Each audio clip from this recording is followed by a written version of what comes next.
अस्सलाम वालेकुम, मैं हूं शजर अजीज। सुनो राउंडअप में आपको खुशामदीद।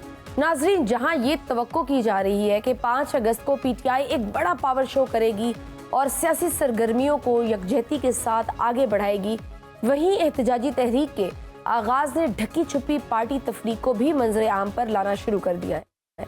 हैरान कुन तौर पर मुल्क भर से पाकिस्तान तहरीक इंसाफ की मरकजी और पार्लिमानी क़यादत लाहौर में एक ऐसे शख्स के घर पहुंची जिसने 9 मई के बाद मजम्मत करते हुए पीटीआई से अलहदगी का ऐलान किया था। मिर्जा अफरीदी के घर लगने वाली पीटीआई की बैठक में इस बार भी मरकज़े निगाह वज़ीर आला खैबर पख्तूनख्वा अली अमीन गंडापुर रहे।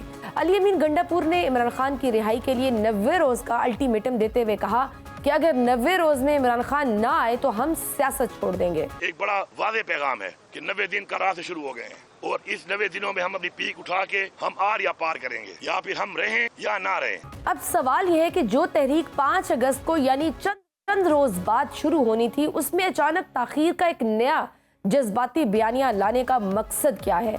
जब बानी तहरीक इंसाफ ने 5 अगस्त को मुल्क भर में तहरीक चलाने और पार्टी को लाहे अमल देने का कहा है, तो पार्टी क़यादत 90 रोज का वक्त किसके कहने पर दे रही है? इन तमाम तर सूरत हाल में इख्तलाफात की फिजा तब बनी जब सहाफियों ने अली अमीन गंडापुर समेत पीटीआई क़यादत से सवालात शुरू किए। अली अमीन गंडापुर से सवाल किया गया कि बैठक लाहौर में है और पंजाब की कोऑर्डिनेटर आलिया हमजा गायब हैं, क्या कोई इख्तलाफ है? जिस पर अली अमीन ने यह सवाल सलमान अकरम राजा की जानिब धकेल दिया, जिस पर उन्होंने कहा कि आलिया हमजा अहम कामों में मसरूफ थी। आलिया हमजा बीबी की आज और प्रोग्राम थे, मेरी कल उनसे बात हुई। ऐसा नहीं है कि वो किसी नाराजगी की वजह से नहीं आई या उनको बुलाया नहीं गया, उनका पहले से एक मुरत्तब प्रोग्राम था, उसके तहत वो आज काम कर रहे हैं। जैसे ही ये बयानात सामने आए तो आलिया हमजा ने एक्स पर जवाब देते हुए कहा कि ऐसे कौन से मसरूफ काम हैं जिनका मुझे ही इल्म नहीं? क्या क़यादत ने कोई लाहे अमल दिया है?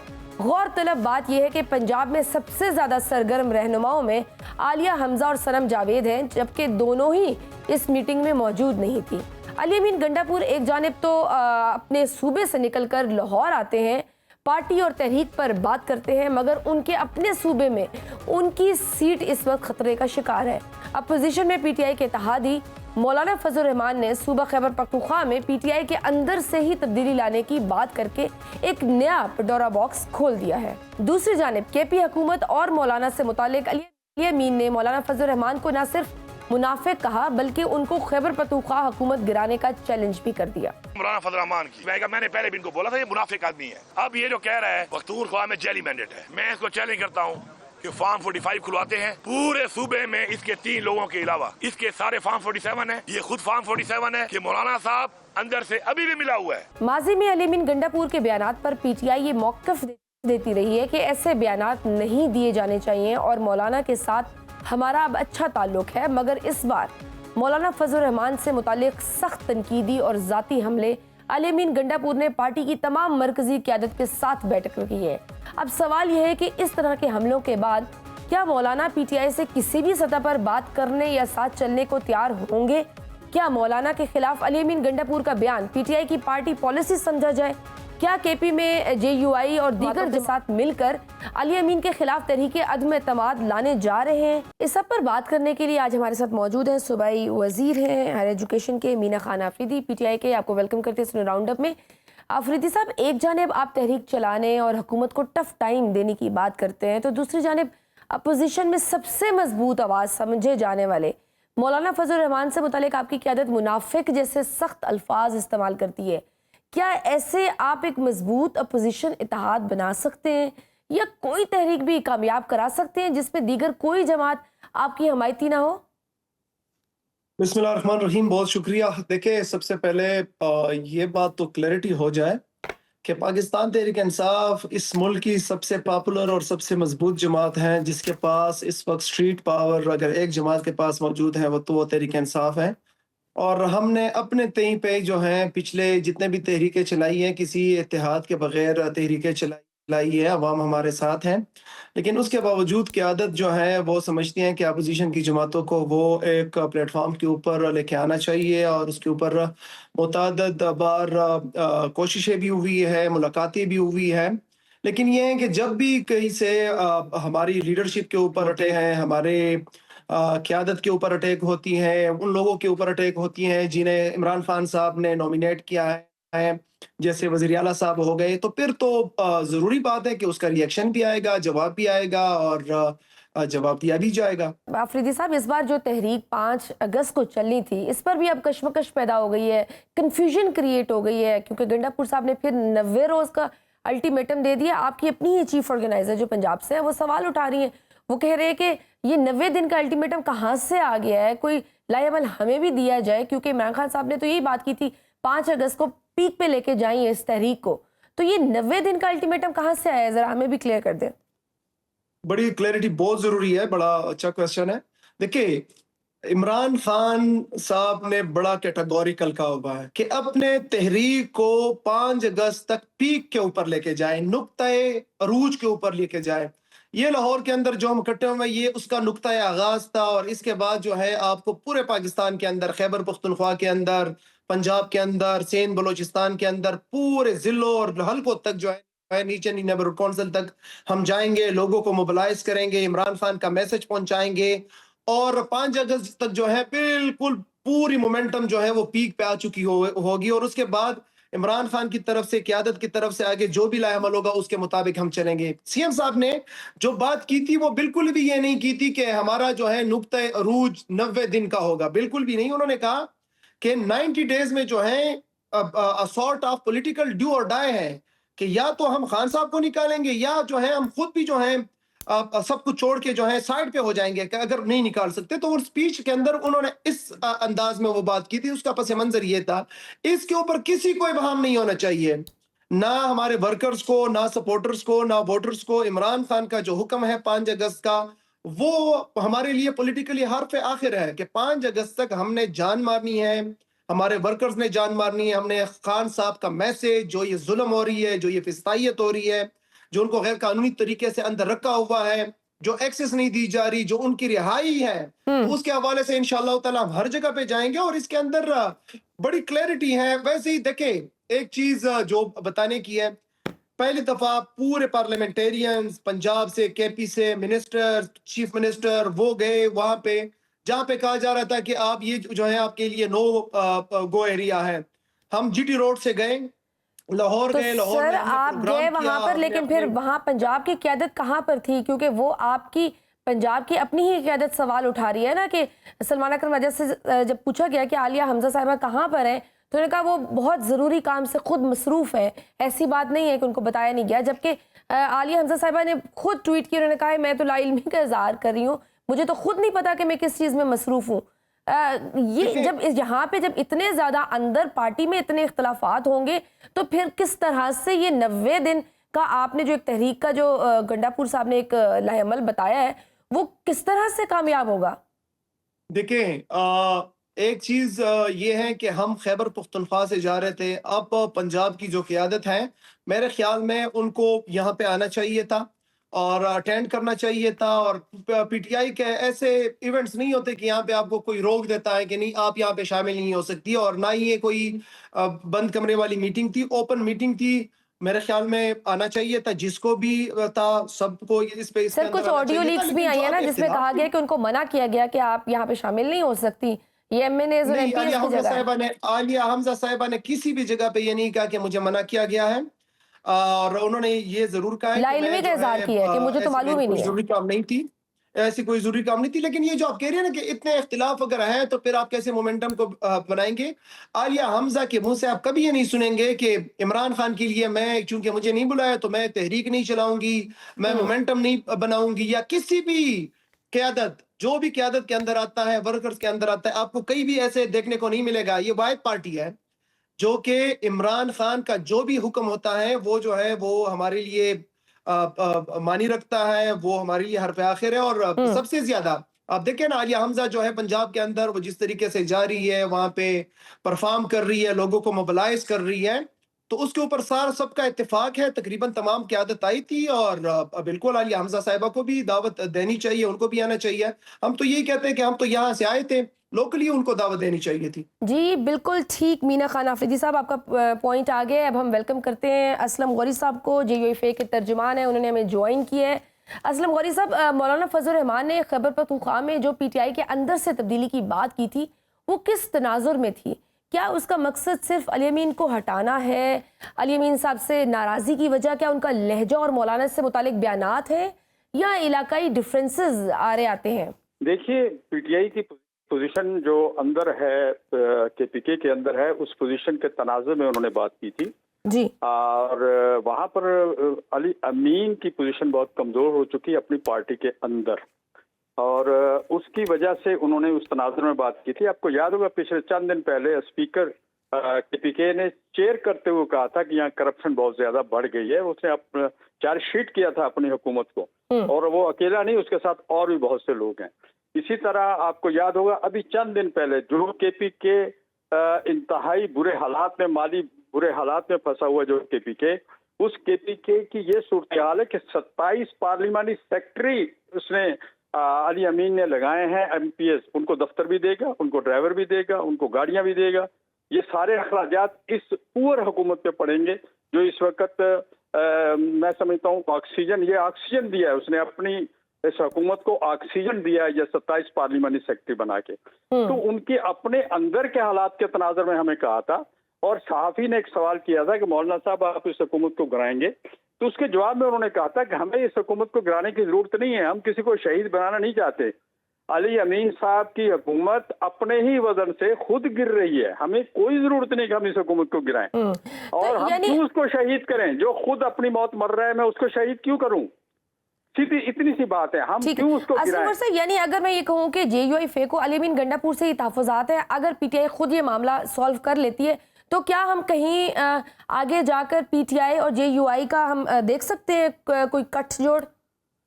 देखिए, सियासत में कोई चीज हरफे आखिर नहीं होता। कल पीटीआई ने 15 साल हमें गालियां दी, जब हमारे दरवाजे पे थे हमने खुले दिल से हाथ खिला के उनको वेलकम किया, उनको गले से लगाया, अपने साथ बिठाया, अपने दस्तरखान पे बिठाया।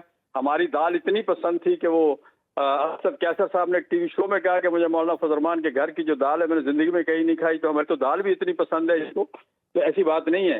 तो ये सियासत में कोई चीज हरफे आखिर नहीं होता। आज नहीं कल, कल नहीं परसों, कहीं ना कहीं हम मिल जाते हैं। हम फिर भी अपोजिशन में बैठे हुए हैं। इस वक्त जुबान दराजी अली अमीन और उसका टोला कर रहा है मौलाना फजल रहमान के खिलाफ, पीटीआई नहीं कर रही है। क्या बैरिस्टर गौहर ने कुछ कहा है, असद कैसर ने कुछ कहा है, या इनके कायदे अपोजिशन लीडर ने कुछ कहा है, या अपोजिशन लीडर सेनेट ने कुछ कहा है? तो ये जो कुछ भी कर रहा है अली अमीन और उसकी टीम कर रही है, और ये सिर्फ और सिर्फ तवज्जो हटाना चाहती है केपीके के मौजूदा हालात से।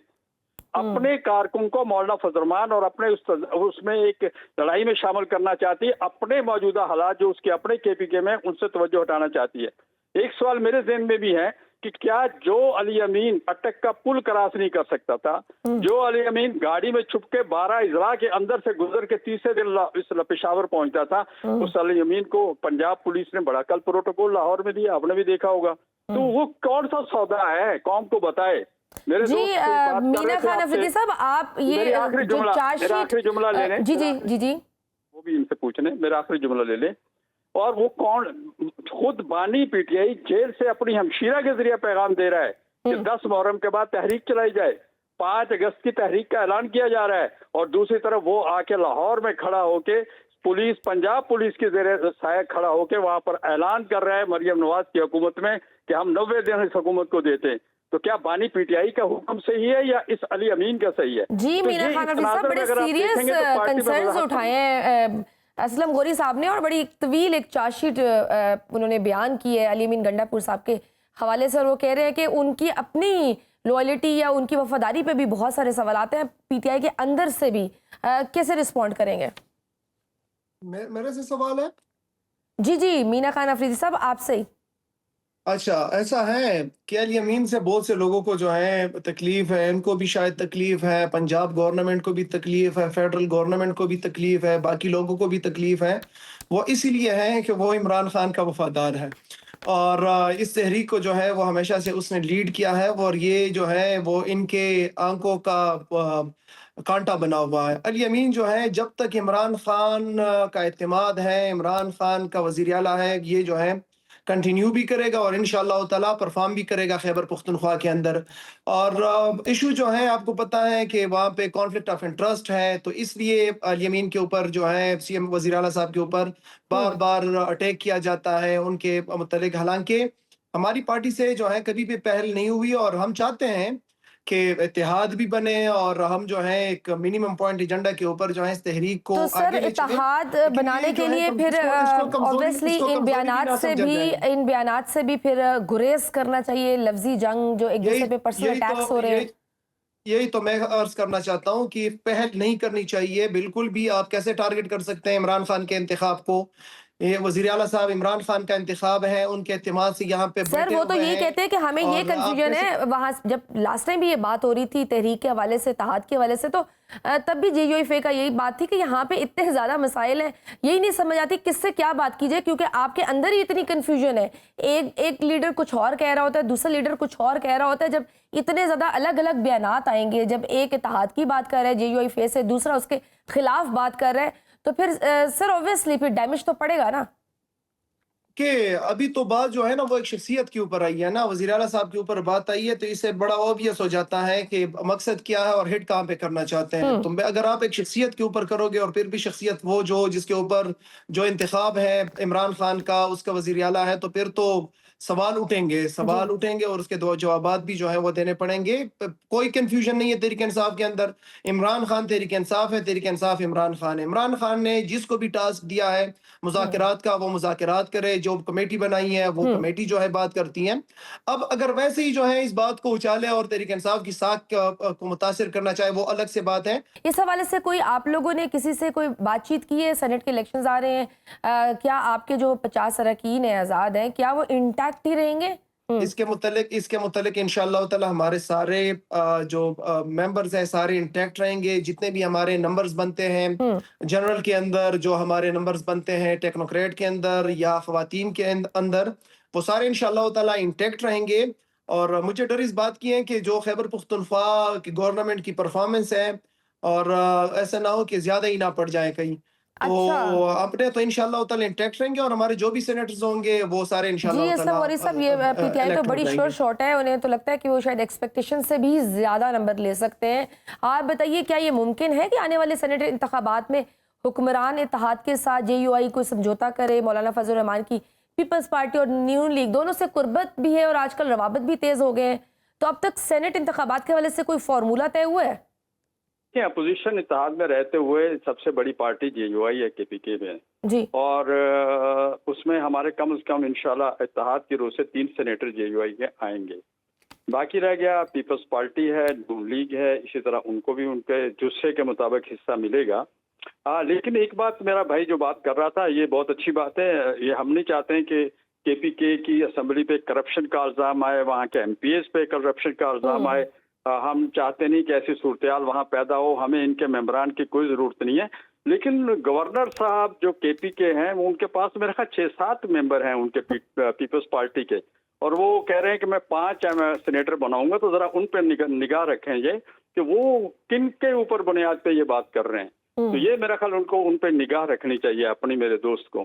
ये भी इल्ज़ाम है कि मौलाना साहब कोई बेहतर ऑप्शन की तलाश में वो ये नून लीग और पीपल्स पार्टी दोनों से मिल रहे हैं, देख रहे हैं कि कोई बेहतर ऑप्शन मिल सके, कुछ इस तरह का है? इस वक्त जितनी भी है वो अपोजिशन अगर इकट्ठी हो जाए तो वहाँ अदम एतमाद नहीं आता। अदम एतमाद जब भी वहाँ आएगा PTI के अंदर से आएगा। यही बात मौलाना साहब ने कही थी, यही मैं कह रहा हूँ। मेरे भाई जो अभी आपसे बात कर रहे थे, मैं उनसे फिर कहूंगा कि तो सर कितनी कोई आप सेनेट में कितनी सीट्स एक्सपेक्ट कर रहे हैं? क्योंकि गवर्नर KP से जब सवाल पूछा गया कि पीपल्स पार्टी कितनी सीट्स लेगी, तो उन्होंने कहा 5। उन्होंने कहा कैसे पूरी? उन्होंने कहा फरिश्ते डालेंगे वोट। तो कोई आपकी तरफ से भी कोई फरिश्ते हैं वोट डालने के लिए? सारे PTI के पास हैं जो आजाद हैं, वो फरिश्तों पे नजर रखे हुए हैं।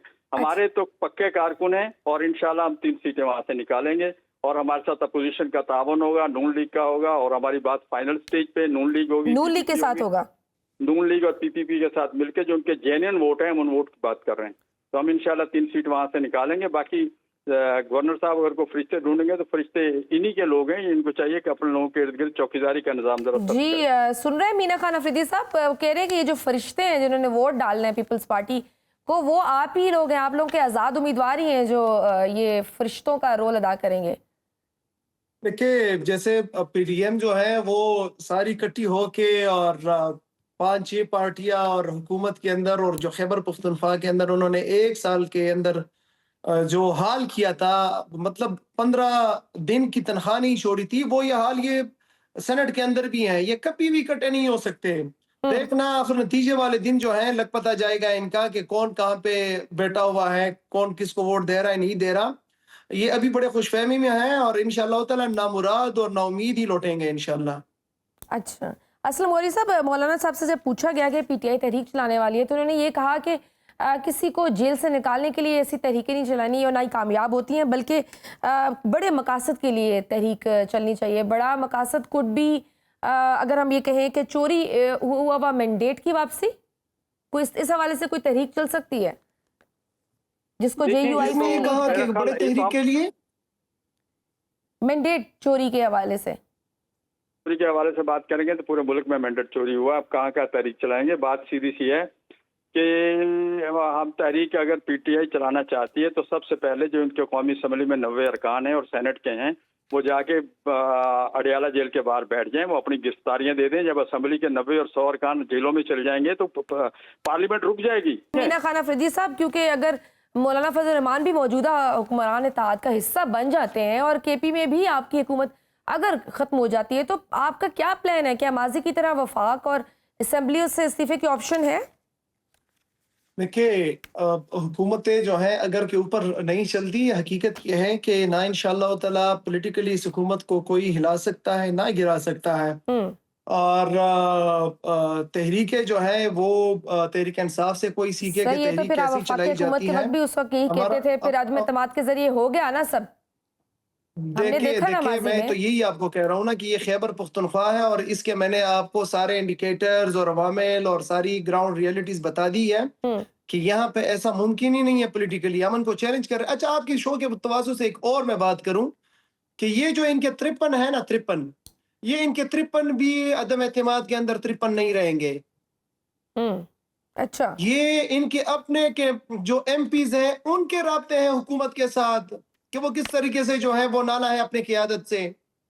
इनकी पार्टी के बाकी पार्टियों के वो खुद चाहते हैं कि किसी तरीके से तहरीक इंसाफ में आ जाए, लेकिन चूंकि वो फिर उनके ऊपर वो लागू हो जाएगा तो उस तरीके उस वजह से वो आ नहीं सकते। इनके अपने 53 वहां पे नहीं रहेंगे। देखिए आप क्या बात करती हैं, तहरीक की बात करें, इनको तो मौका मिला तब तहरीक इंसाफ की हुकूमत में तहरीक का। हमने इनको कहा भी था कि वेलकम करते हैं, आ जाएं, लेकिन सारे सर रास्ते भी इन पे खोल तो लागू लिए, होता है ना हम आपके पार्टी का इंतजामात भी असूल, करते हैं। लेकिन कितने आपके तरीके चलाए उन थे? आजाद उम्मीदवार पे तो तहरीक पार्टी का इंसाफ की असूल भी देखिए, लागू नहीं होता ना मुझे सर। बात ये करने भी की नहीं दीजिए लागू होता थोड़ा कि सा, वो जैसा आपको वोट डालें, वो इस चीज से आजाद है, उनकी मर्जी, वो जिसको भी दें। कौन कौन कौन आजाद है? हमारे एमपीएस की बात कर रही जी, हैं आप? जिनको आप तो नहीं आजाद मानते, लेकिन वो अभी जो फैसला है मखसूस नशिस्तों के फैसले के बाद वो बिल्कुल भी आजाद ही है। आजाद नहीं है। मैं उन 58 में से नहीं हूं जो कि तहरीक इंसाफ का डिक्लेयर हुआ है। मैं उनमें से हूं जिनको इंडिपेंडेंट किया गया। मैं यहाँ पे डिक्लेयर कर रहा हूं कि मेरा वोट, मुझे जो लोगों ने इलेक्ट किया है, ये सारे इमरान खान की वजह से किया है। ये 92 लोग जो इलेक्ट हुए सारे इमरान खान की वजह से इलेक्ट हुए। इमरान खान का वोट था, किसी का वोट नहीं था आजाद। वो वाले आजाद नहीं है, सबको पता है, सब ओत दे चुके हैं। यहाँ पे कोई बिकने वाला नहीं है, और जो बिकने वाले थे वो चले गए हैं। बिकने अभी वाले जो जो रह थे गए ना वो हमने चट्टान भी की तरह देखे। इमरान खान के खैर साथ। मंडी हर वक्त लगती है, जब भी इस तरह के इलेक्शंस होते हैं तो हमने देखा है किस तरह से मंडियां लगती है। बहुत शुक्रिया मीना खान पीटीआई के सूबाई वजीर, और उनके साथ मौजूद थे असलम गौरी JUIF के तर्जुमान। आपके वक्त का बहुत शुक्रिया। नाज़रीन, गुफ्तगू आपने सुनी। नाज़रीन, पाकिस्तान में चीनी की कीमतों में होशरबा इजाफा अब एक संगीन माशी और सियासी बहरान की शक्ल इख्तियार कर चुका है। पेशावर, क्वेटा और कराची समेत मुल्क के तमाम बड़े शहरों में चीनी 185 से 200 रुपए फी किलो या उससे जायद कीमत पर फरोख्त हो रही है। गुज़श्ता 2 हफ्तों के दौरान चीनी की कीमत में 15 से 20 रुपए फी किलो का इजाफा देखने में आया है। हुकूमत ने बज़ाहिर इस बुरहान से निपटने के लिए 5 लाख मेट्रिक टन चीनी दरामद करने का फैसला किया है और उसके लिए बाकायदा टेंडर भी जारी कर दिया गया है। लेकिन सवाल यह है कि क्या ये फैसला वाकई अवामी रिलीफ का बायस बनेगा या ये बहरान चंद मखसूस तबकों की जेबें भरने का एक और मौका बन चुका है। साबिक निगरान वजीर और मुस्लिम लीग नून के मरकजी रहनुमा फवाद हसन फवाद ने इस फैसले को शदीद तनकीद का निशाना बनाया है। उनका कहना है कि चीनी की कीमतों को अवामी खपत के बजाय फूड इंडस्ट्री कंट्रोल कर रही है और यही तबका पहले एक्सपोर्ट से मुनाफा कमाता है और फिर इंपोर्ट के जरिए मजीद मुनाफा समेटता है। उनके बकौल हुकूमत की नाकामी को इंपोर्ट का जवाज नहीं बनाया जा सकता और असल सवाल ये है कि एक्सपोर्ट की इजाज़त देने वाले बासर अफराद के खिलाफ क्या कार्रवाई की गई। ये सूरत हाल इस बात की निशानदही करती है कि चीनी सिर्फ एक रोज़मर्रा की ज़रूरत नहीं रही बल्कि एक सियासी और माशी हथियार बन चुकी है जिसे मफादात के गुरु अपनी मर्जी से चलाते हैं। इससे कबल हमने देखा कि गंदम के मामले पर भी माफियाज के हाथों हुकूमत बेबस नजर आई।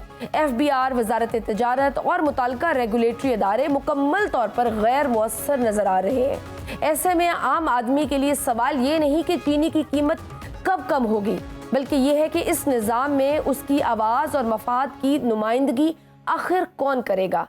क्या हुकूमत एक बार फिर मखसूस अशराफिया के मफादात की मुहाफिज बनेगी या हकीकी अवामी नुमाइंदा साबित होगी? इस सब पर बात करने के लिए हमारे साथ मौजूद है चेयरमैन ऑल पाकिस्तान किसान फाउंडेशन महमूदुल हक बुखारी साहब। सर, आपके वक्त का बहुत शुक्रिया। बुखारी साहब, चीनी की कीमतों में हालिया इजाफे को किन अवामिल से जोड़ा जा सकता है? क्या ये वाकई किल्लत का मसला है या एक सोचा समझा मुनाफे बख्श बहरान है? क्या किसान भी इस मुनाफे बख्श मार्केट से कुछ हासिल कर रहा है या सिर्फ शुगर मिल मालकान ही फायदा उठा रहे हैं?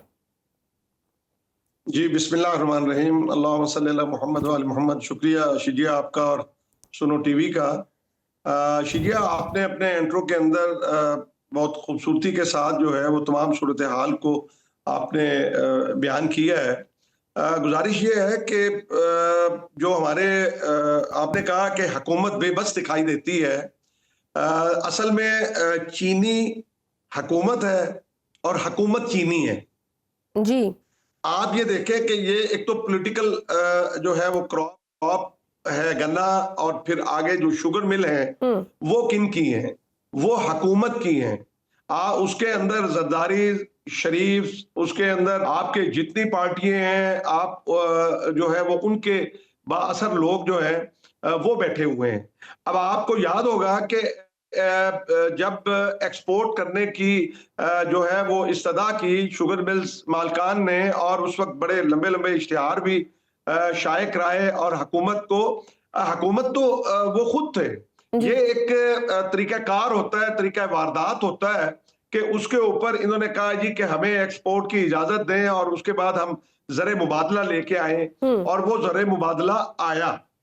लेकिन उसके बाद जो उन्होंने अगला वादा किया था कि यहाँ पे मुल्क के अंदर कोई कमी नहीं होने दी जाएगी, तो ये जो आपने लफ्ज साजिश जो है वो अगर हम इसके लिए इस्तेमाल करें तो वो दुरुस्त है कि ये तरीक़ाकार है इनका कि आपने जो अब इसकी इंपोर्ट की इजाजत दी है, मुझे बताएं कि वो कौन सा दानिश फैसला है। पहली बात तो ये है कि चीनी की कमी हम कहते हैं कि हरगिज नहीं है जी। चीनी गोदामों के अंदर मौजूद पड़ी है।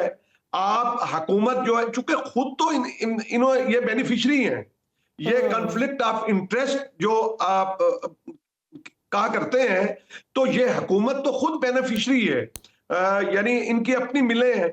तो फिर आप जब इन्होंने 5 लाख जो टन का ये अभी फैसला किया, उसमें 3 लाख टन जी टीसीपी लेगी, मुझे बताइए कि आप ऐसे वक्त के अंदर जो है वो इंपोर्ट करने जा रहे हैं कि जब आपको 2 से 3 माह का शिजिया ये टाइम लगता है कि जब अभी टेंडरिंग हुई 18 तारीख को, गालमन 18 जुलाई को इन्होंने टेंडर तलब किए हैं, उसके बाद जनाब वो बिड आएगी, फिर जनाब उसके अंदर खेल खेला जाएगा, और उसके बाद जो है ये आते आते, मैं अभी आप ये प्रोग्राम मेरा रिकॉर्ड के अंदर रख लीजिएगा, ये सिर्फ किसानों को मारने के लिए और उनको जो है वो तबाह बर्बाद करने के लिए पहले गंदम में किया इन्होंने, और फ्री मार्केट के नाम पे और इन सरमायादारों को फायदा दिया, और अब फिर जब चीनी यहां पहुंचेगी शिजिया, उस वक्त हमारा करेक्शन सीजन जो है वो शुरू हो चुका होगा या 10-15 दिन उसके अंदर होंगे,